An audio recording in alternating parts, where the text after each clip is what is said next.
Welcome to Mo Academy. Welcome to another day of learning React.js with us. आज हम React का एक बहुत इम्पॉर्टेंट और इंटरेस्टिंग टॉपिक शुरू कर रहे हैं, API से डेटा फेच करना। हम यूज़ करेंगे जावास्क्रिप्ट का बिल्ट इन फेच API, जिससे हम इंटरनेट से डेटा लेकर अपनी रिएक्ट ऐप में दिखा सकते हैं। तो एपीआईज क्या होती हैं हमारे पास? एपीआईज की अगर हम सिंपली बात करें, एपीआई का फुल फॉर्म होता है एप्लीकेशन प्रोग्रामिंग इंटरफेस। एपीआई एक पुल समझ लें, ब्रिज होता है जो दो सॉफ्टवेयर्स या एप्लीकेशंस के दरमियान बात करने, कम्युनिकेशन करने के काम आता है। यानी हमारे पास एपीआई एक तरीका है जिससे एक ऐप दूसरी ऐप से डेटा मांग सकती है या भेज सकती है। तो अगर रिएक्ट में हम गूगल या किसी और वेबसाइट से यूजर्स का डेटा लेना चाहते हैं, तो रिएक्ट ऐप सीधा गूगल के डेटाबेस तक नहीं जा सकता, इसलिए वो गूगल की एपीआई को रिक्वेस्ट भेजता है और एपीआई रिएक्ट ऐप को डेटा जेसन फॉर्मेट में वापस देती है। तो अगर हम कुछ कोड लिखते हैं तो वो पब्लिक एपीआई होती है। तो रिएक्ट ऐप को जो है हमारे पास डेटा भेजती है और फिर वो स्क्रीन पे हमारे पास शो हो रहा होता है। तो अगर हम किसी रेस्टोरेंट में बैठे हैं, अगर हम रियल लाइफ सिचुएशन से कंपेयर करें, तो अगर क्लाइंट को हम ऑर्डर देते हैं किसी भी चीज़ का, वन बर्गर या कुछ भी, तो वेटर एपीआई समझ लें और किचन जो है सर्वर है। तो वेटर जो है एपीआई वो किचन में जाता है और ऑर्डर लेकर आता है सर्वर से। तो तुम्हें रेडी बर्गर मिलता है, यानी हमें रिस्पॉन्स होता है वो मिलता है। यानी हम क्लाइंट हैं और हमने रिक्वेस्ट की और फिर वो सर्वर के पास गई है, उसने एक्सेप्ट की, तो हमारे पास जो है उसका रिस्पॉन्स आया, या डिक्लाइन की तो हमारे पास रिस्पॉन्स आएगा। जो रिक्वेस्ट लेके जाते हैं या लेके आते हैं वो हमारी एपीआईज होती हैं, जो हम इसको देखेंगे। तो API application programming interface bridge है हमारे पास, फ्रंट एंड रिएक्ट जो हम यूज़ कर रहे हैं, और बैक एंड सर्वर या डेटाबेस कह सकते हैं। डेटा एक्सटेंड होता है जेसन फॉर्मेट में। फेच या एक्सियस से एपीआई कॉल होती हैं, हम फेच करेंगे, एपीआई रिक्वेस्ट भेजती है और रिस्पॉन्स लेती है। तो अगर हम अब अपने फेच एपीआई की बात करें, तो फेच एपीआई एक मॉडर्न जावास्क्रिप्ट फीचर है जो एचटीटीपी रिक्वेस्ट भेजता है, hyper text transfer protocol request जो होती हैं वो भेजता है, जिससे हम डेटा ले सकते हैं, जैसे यूजर्स, प्रोडक्ट्स, वेदर या कोई भी पब्लिक एपीआईज होती है, तो हम फेच एपीआई यूज़ करके डेटा ले सकते हैं। तो रियल वर्ल्ड एग्जांपल में अगर कभी ऐप यूट्यूब या इंस्टाग्राम पे पोस्ट लोड हो रही होती हैं, तो वो फेच एपीआई होता है पीछे बिहाइंड द सीन्स, जो हमारे डेटा को फेच कर रहा होता है सर्वर से। तो हमारे पास इसलिए ज़रा सा माइनर से हमारे पास वक्त लग रहा होता है डेटा फेच करने में। कुछ इसका बेसिक सिंटैक्स होता है वो हम कोड में देखेंगे। तो अब अपना हमारा डेटा फेच तो हो जाता है, लेकिन कुछ कॉमन मिस्टेक्स होती हैं, जैसे हमारे पास डिपेंडेंसी यूज इफेक्ट में फॉरगेट कर देते हैं हम, तो हमारा लूप इनफाइनाइट लूप का कॉसोज बन जाती है। और जेसन यूज़ ना करना, तो हमारा जो है रिस्पॉन्स कन्वर्ट नहीं हो पाता प्रॉपरली, या रॉन्ग एपीआई का यूआरएल यूज़ करना जो हमारा 404 एरर दिखाता है, या कैच को फॉरगेट करना, तो हमें पता नहीं चलता कि एरर कहाँ पे हैपन हुआ, यानी कहाँ एरर आया है। तो हमारे पास कैच यूज़ करना भी ज़रूरी होता है। और कुछ टिप्स हैं कि हमेशा लोडिंग और एरर की स्टेट्स को शो करो। अपने एपीआई लिंक को जो है टेस्ट करो ब्राउज़र में यूज़ करने से पहले, और console.log यूज़ करो, तो हमारा स्ट्रक्चर देख सकते हैं कि हमारे पास स्क्रीन पे ना आए लेकिन कंसोल में आ रहा होता है। तो हम देख सकते हैं कि डेटा कितना फेच हो गया, और हम बाद में रिएक्ट क्वेरी वगैरह पे भी एडवांस फीचर्स में भी स्विच कर सकते हैं। वीएससी में अपना कोड देखते हैं, विजुअल स्टूडियो कोड में। तो यहाँ पे हमने app.jsx में सबसे पहले रिएक्ट से दो हुक्स इंपोर्ट कर रहे हैं। यूज स्टेट जो डेटा के स्टेट को मैनेज करने के लिए होता है, use affect side effects like API call को परफॉर्म करने के लिए होता है। फिर एक फंक्शनल कंपोनेंट ऐप बनाया है जिसमें हमने यूजर्स एक स्टेट वेरिएबल है, जिसमें हम एपीआई से आए हुए यूजर्स का डेटा रखेंगे।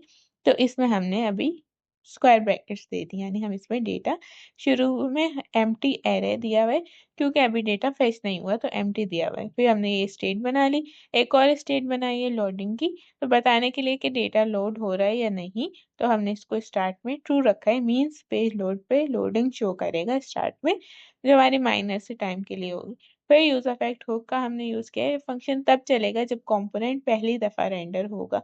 जैसे ही पेज ओपन होता है तो ये चलेगा हमारे पास। फिर एक फेक एपीआई जो हमने HTTPS Jason place holder type code और यूजर्स जो हमने लिखा हुआ है, तो ये फेक एपीआई है, इससे हम डेटा फेच कर रहे हैं। तो ये एक पब्लिक डमी एपीआई है जो 10 यूजर्स रिटर्न करती है, जो हमारे पास आउटपुट स्क्रीन पे शो होंगे। फेच एक प्रॉमिस रिटर्न करता है, यानी हमारे पास जो भी यूजर्स हैं बहुत सारे, वो उनका फेक डेटा फेक एपीआई है तो वो हमें रिटर्न करेगा। तो यहाँ पे जब एपीआई से रिस्पॉन्स आता है तो यूज जेसन फॉर्मेट में कन्वर्ट करते हैं। तो रिस्पॉन्स डॉट जेसन को से हमने जो है कन्वर्ट कर लिया। जेसन भी एक प्रॉमिस है जो डेटा ऑब्जेक्ट में कन्वर्ट करता है। प्रॉमिस का मतलब कि कंप्लीशन या फेलियर, जो भी हम अपने ऑपरेशन कर रहे हैं उसका कंप्लीट होना या फेल होना हमें बताता है। फिर जो हमने यूज किया है, डेटा जेसन से ऑब्जेक्ट में कन्वर्ट हो गया। फिर जब जेसन रेडी हो जाता है तो सेट यूजर्स में जो है हम डेटा यूजर्स को डेटा स्टोर में स्टेट में स्टोर हो जाता है, यानी हम डेटा जो है स्टेट में भेज देते हैं। जो सेट यूजर्स की हमने ऊपर बनाई थी खाली, अब उसमें डेटा चला गया।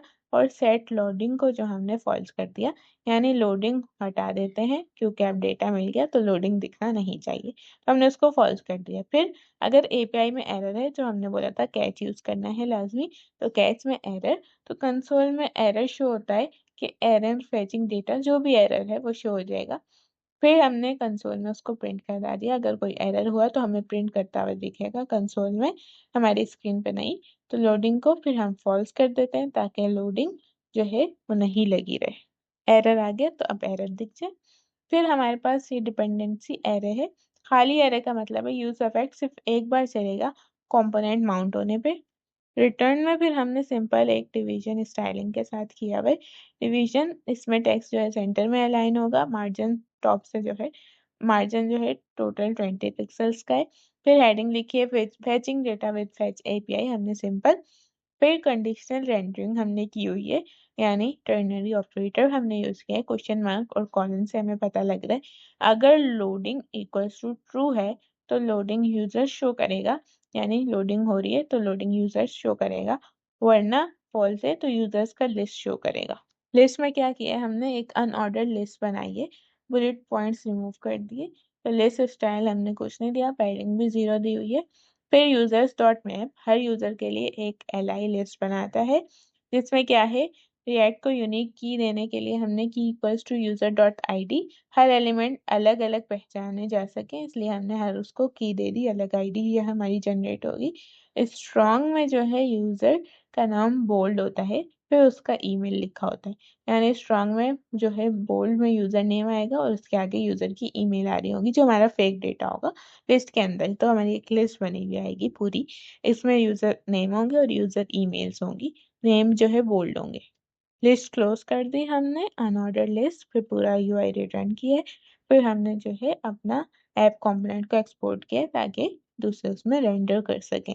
फिर आउटपुट पे हमारे पास शो कुछ हो रहा होगा, लोडिंग यूजर्स टैग दिएगा हमें स्टार्ट में, बिल्कुल जरा से 1 सेकंड से भी कम टाइम के लिए। फिर हमारे पास जो है डेटा आएगा। तो अब हम इसको रन करके देखते हैं। npm run dev से इसको अपना लोकल होस्ट की लिंक आई है, इसको कॉपी करेंगे। तो यहाँ कॉपी करते ही बिल्कुल 1 सेकंड से कम के लिए हमें शो हुआ है लोडिंग यूजर्स। शो होते ही हमारे पास जो है फैचिंग डेटा विद फैच एपीआई की बड़ी सी हेडिंग आ गई, जो हमने शो करवाई थी। फिर हमने क्या किया है, जो हमारे पास हमने बोला था यूजर नेम्स और उनकी ईमेल्स आ रही होंगी। फेक डेटा है, फेक एपीआई है, ये सब फेक हमारे पास है। तो इसमें जो है नेम्स जो है बोल्ड होंगे, जो जैसे हमें सबके दिख रहे हैं, ये जो हमारे पास 10 नेम्स है और आगे जो उनकी ईमेल्स हैं, ये सब हमारे पास फेक डेटा है। ये सब हमारे पास लिस्ट बनी हुई है इनकी। तो ये सब हमारे पास आपस में कनेक्ट है। फर्स्ट स्टेप पे कंपोनेंट माउंट होता है, यूजर इफेक्ट ट्रिगर होता है और एपीआई कॉल सेंड होती है। सेकंड स्टेप, जब डेटा मिलता है तो सेट यूजर्स में वो उसकी स्टेट को डेटा को सेट कर देता है। और फिर हमारे पास फोर्थ स्टेप में लोडिंग फॉल्स हो जाती है, बिल्कुल माइनस से टाइम के लिए जो होती है लोडिंग वो खत्म हो जाती है और यूआई में लिस्ट रेंडर हो जाती है, जो हमें सामने अपनी स्क्रीन पे दिखती है। तो इसका पर्पस ये है रियल एपीआई से डेटा फेच करने और उसे डायनेमिकली वेब पेज पर शो करने का रिएक्ट पैटर्न है। अब हम इसमें रियल एपीआई वगैरह भी यूज कर सकते हैं। अभी मैं थोड़ी सी चेंजिंग करके एक और फेक स्टोर की एपीआई यूज करती हूँ। तो यहाँ पे मैंने एक और जो है एपीआई, फेक एपीआई यूज़ की है प्रोडक्ट्स की। तो अब हम इसको सेव करते हैं। हमारे पास जो है यहाँ पे लोकल होस्ट के लिंक पेस्ट करते ही हमें लोडिंग प्रोडक्ट्स दिखता है ज़रा सा 1 सेकंड के लिए, और ऊपर हेडिंग दिख रही है फेक स्टोर एपीआई डेटा, और यहाँ हमें बहुत सारी प्रोडक्ट्स दिख रही हैं। यहाँ पे उनके प्राइस और उनकी जो है हमारे पास कैटेगरी वगैरह भी लिखी है, ज्वेलरी, क्लोथिंग वगैरह। तो हमारे पास ये एक और फेक स्टोर की एपीआई है। इस तरह हमारे पास बहुत सारी एपीआईज होती हैं। ये हमारे पास फेक थी, हम रियल एपीआईज यूज़ करके अपने रियल वर्ल्ड एप्लीकेशंस बना रहे होते हैं। तो यही था हमारे पास रिएक्ट में फेच एपीआई। इसमें हम इसी तरह रिएक्ट में एपीआई से डेटा फेच कर रहे होते हैं और उसको यूज़ कर रहे होते हैं। फेच एपीआईज का यूज़ करके डेटा ले रहे होते हैं। नेक्स्ट वीडियो में हम यूज़ करेंगे एक्सियस, जो डेटा फेचिंग का एक और प्रोफेशनल और फास्ट लाइब्रेरी है। इससे रिलेटेड आपका कोई भी क्वेश्चन है तो ज़रूर कमेंट्स में पूछें। नोट्स और कोड आपको डिस्क्रिप्शन में लिंक है, उस पर मिल जाएगा। Thanks for watching.